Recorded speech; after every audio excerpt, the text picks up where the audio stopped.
কল্কি অবতারী। এই ফিল্মে অডিয়েন্স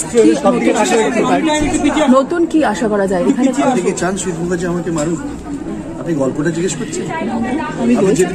এদিকে শাকিব খানের তুফানের টিজার আসার পর শাকিব ভক্তদের একটাই প্রশ্ন, তুফান সিনেমার মেন ভিলেনটাকে? এই নিয়ে জল্পনা কল্পনা কম হয়নি সোশ্যাল মিডিয়ায়। এখন পর্যন্ত সেই রেশ কাটেনি সিনেমা প্রেমীদের মাঝে। সম্প্রতি ধারণা করা যাচ্ছে তুফান সিনেমার মেন ভিলেন হয়তোবা যিশু সেনগুপ্ত হতেই পারে বলে ধারণা করছেন অনেকেই।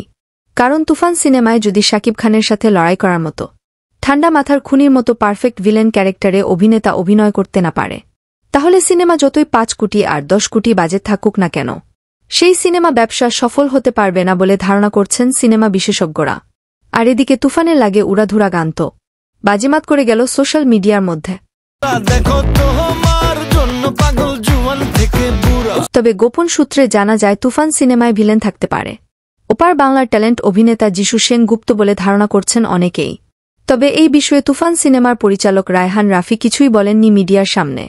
তো প্রিয় ভিউয়ার্স, তুফান সিনেমার মেন ভিলেন ক্যারেক্টারে আফরান নিশো ও মিশা সওদাগর অথবা যিশু সেনগুপ্ত কাকে ভিলেন হিসাবে নিলে আপনারা বেশি খুশি হবেন তা আমাদের অবশ্যই কমেন্ট করে জানিয়ে দিতে ভুলবেন না।